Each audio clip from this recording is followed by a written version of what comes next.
Hey pals, Peeps here. Thanks for dropping in today. Um, it's been a tough few weeks here, up here. Um, and I'd be remiss if I didn't just, be honest about it. And, and I understand how baseball cards is indeed, of course, it's an escape. Our fantasy world, it is an escape, and that's awesome. And I love the escape myself. But some things are hard to escape, and some things just aren't right. And anyway, I just wanted to tell you that, and then we're going to get into some awesome Minneapolis biz here, alongside some other things. I went to a baseball card show, met up with Scott over at Stuke's Baseball Cards and Curiosities, the wizard, the Yoda of vintage and memorabilia, and he just seems like an encyclopedia that everyone wishes they had in small format in their pocket. Well, I got the chance to walk a little show that we've met at before here in Minneapolis, Bloomington. It's at an armory, and it's part of the I forget. It's like Twin Cities Sports Cards show. It's like a blog, sort of like a blog where they just sort of put all the information. And there's a sort of a club. It's the Club Collectors Show or something like that. I'm butchering it. Forgive me, Scott. Anyhow, Scott had a lead.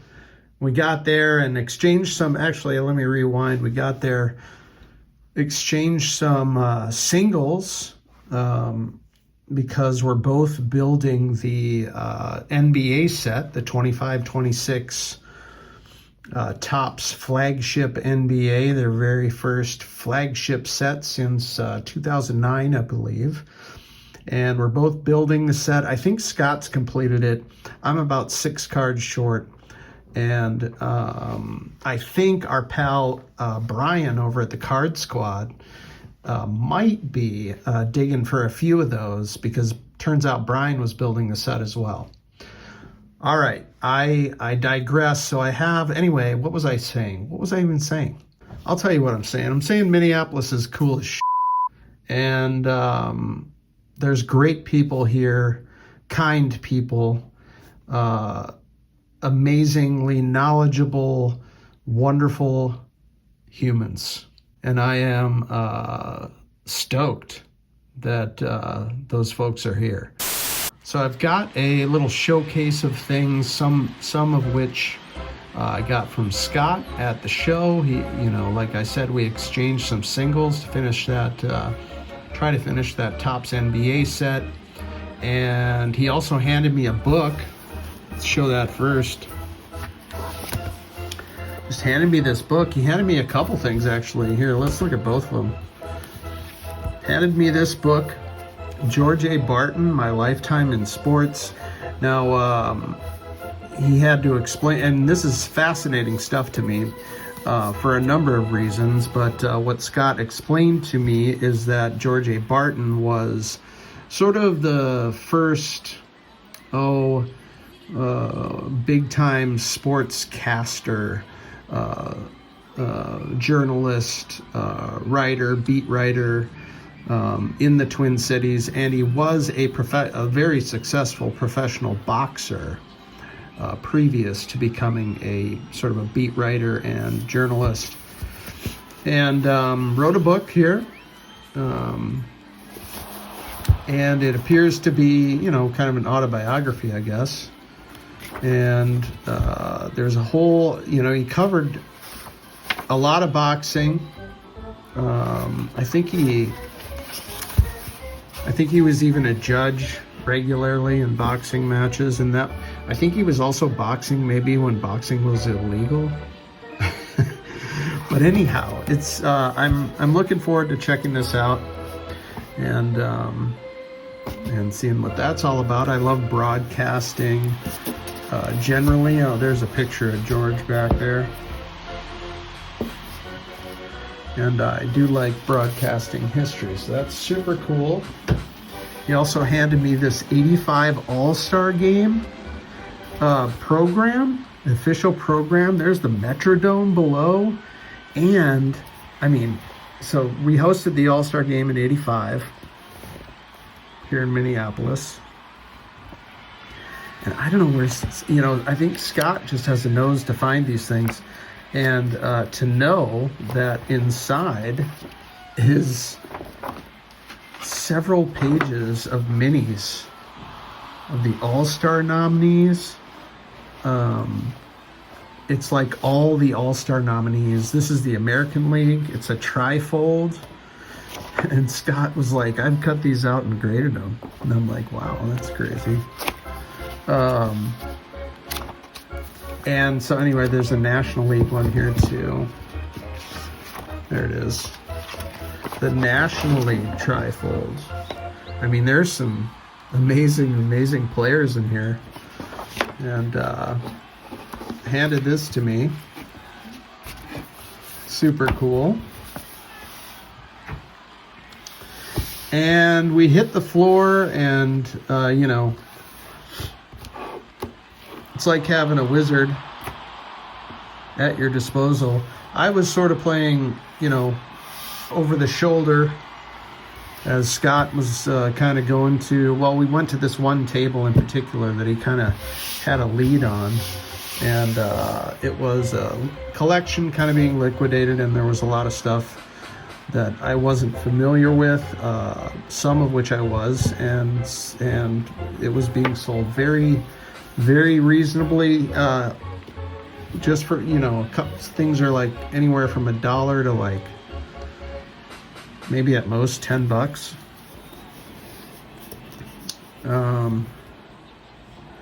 Anyhow, he pointed this out to me, and this is it's called Legends. It's a scrapbook and stamp album, and it was put out by the United States Post Office in 89. And so in 89, the USPS had stamps for, right, as you can see here, it was Ruth, Jackie Robinson, Roberta Clemente, and Lou Gehrig. So you could get like a sheet of stamps. I looked online quickly, and you can still find those stamps. So they had these, as the USPS often does, puts out sheets, you know, of interesting cultural figures and sports figures and all the like. But Scott pointed out the cards were in there. So there's actually this little stamp album, came with 4 cards, and here they are. Lou Gehrig. So it's basically a card of the stamp. So, you know, the stamp would have the perforated edges, of course. So they've just incorporated the image of the stamp into card format. Got a Lou Gehrig, Jackie Robinson, Babe Ruth, and Roberto Clemente. And they all denote the monetary value of the stamp and whatnot. The cool thing is they have backs. Full stat backs. You know? I mean, just wild. Look, even Lou Gehrig, they even have World Series stats for Lou Gehrig. I mean, obviously, they're not like, you know, they're a little crooked cut. They're not like well centered up necessarily. You can see they're kind of like, I don't know. They probably weren't used to making baseball cards, let's put it that way. And I don't know, I just think it's cool. Put out by the USPS. And like there's the Gehrig, here's the back of the Clemente. Full stats. Just incredible. Ruth, full stats. Love it.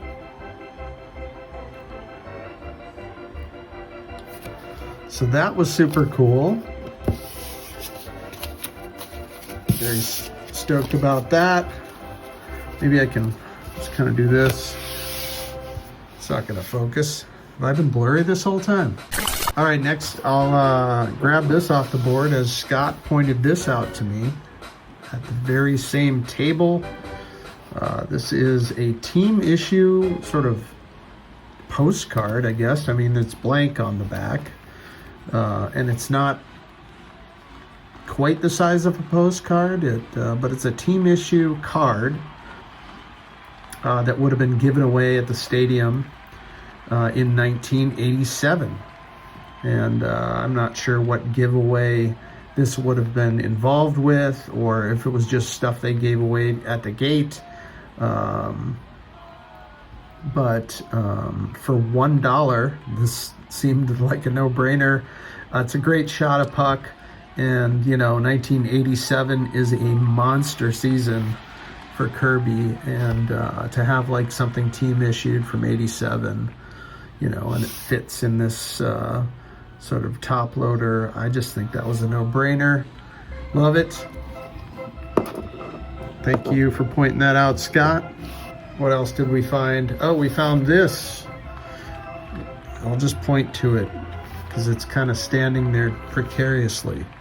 The 1959 Millers program, denoting that they were the 1958 Junior World Series champions. Now, the Junior World Series was like the minor league World Series, basically.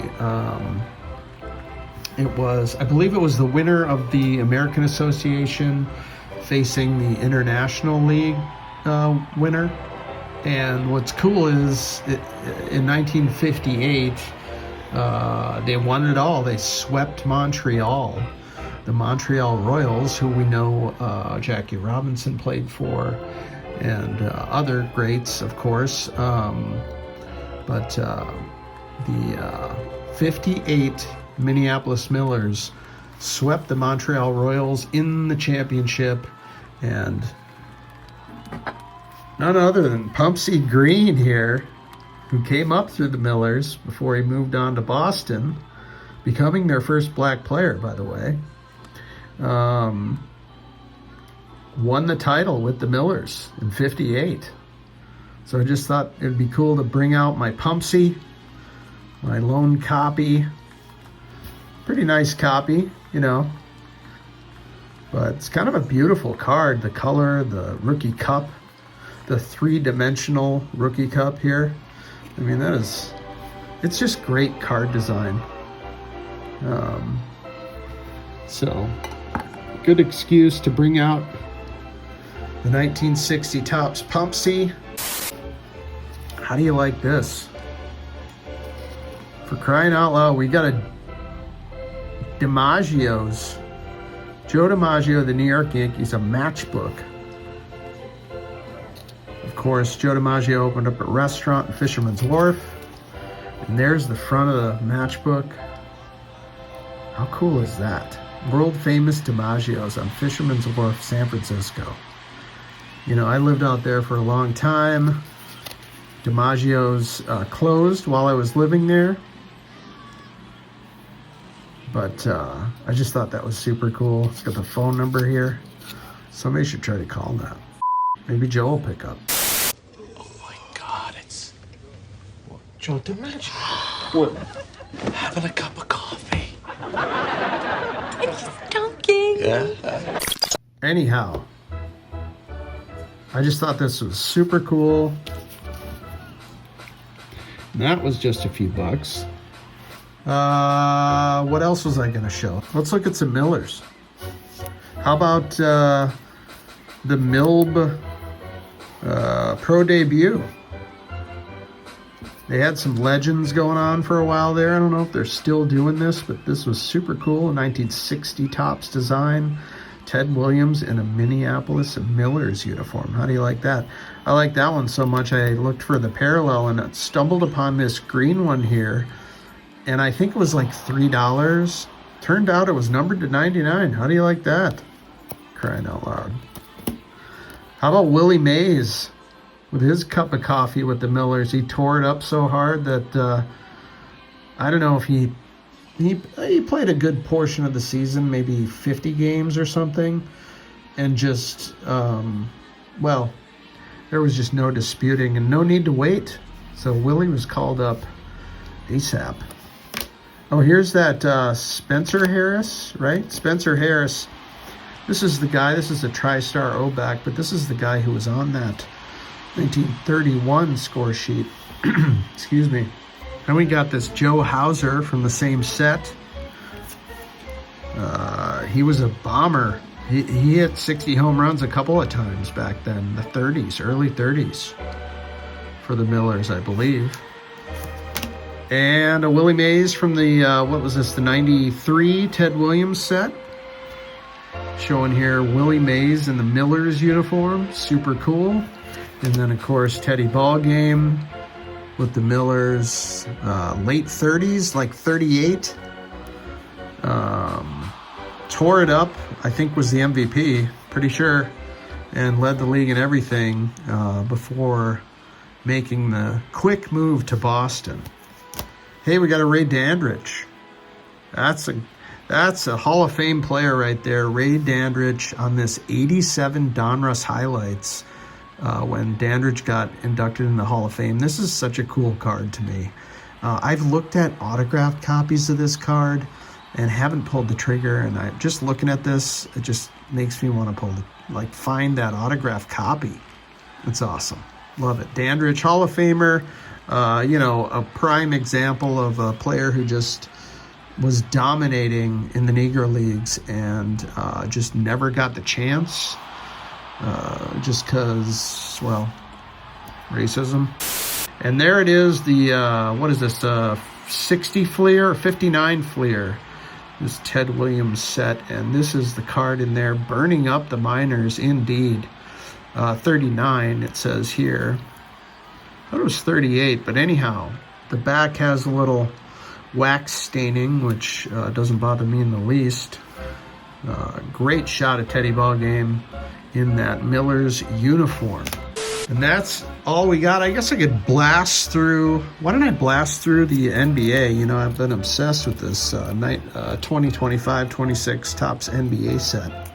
I'm going to blast through some singles that have gotten me to 6 cards away from finishing the set. So I got a few here. It looks like Banchero and Suggs, which is cool. Here's Stars Shine in LA showing Reeves and LeBron. Looks like Hachimura and I don't know who else is in there. Terrence Shannon Jr. from my Wolves. Needed that one. Joel Embiid. So if I didn't have it, and I was at the show and blasting through this 2-row box of this collector who had put together the set and had a whole bunch of parallels. And, for basically the same price as a base card, at less than $1 a piece, I was happy to fill spots I needed to with parallels, because I'm happy to put a parallel in the binder in its regular spot, and it's just kind of a splash of color on each page. I guess in some way you can think about like constantly improving your set in some way through serial numbers, but I don't know. I just thought it'd be fun to do it that way, and so that's what I did. Joel Embiid, gold here, of course, numbered to 2025. Got a Mike Conley, green out of 99. It's like a green hollow foil. And green, there is a touch of green in the Wolves color scheme, so it does sort of work with the Wolves color match. We got a true blue, so to speak. Got a 150 for Naz Reid, one of my favorite Wolves, maybe my favorite Wolf. Naz Reid has just been so great for us. Such a dynamic player. Awesome. I got a couple retired stars, because you know I love that. How about Detlef Schrempf? Now, these are cards I needed for the set, so I figured, hey, let's get some shiny versions. Detlef Shrimp for the Sonics. Look at that Sonics uniform. That is sick. How about John Stockton with the Jazz? Shout out to Brian from the Card Squad. I love this. The Jazz are sort of weird. They're kind of in between blue and purple. Actually, purple works really well with them too. But cool shot of John Stockton. And then Rick Barry. How about this gold numbered to 50? This was like $3.50. It's like, I know there's a number of different golds now, and this looks like it's one from some kind of retail. Is this the Costco one? The icy one? Anyhow, Rick Barry, gold with the Golden State Warriors. NBA legend, Rick Barry. It's got great shine to it, too. Out of 50 for a few bucks to go towards the set, and that's what I got. I'm kind of zoomed out, and it's all messed up now. No, go past this part. So there you have it, some Minneapolis memories and moments, and take care of each other, people. Peace.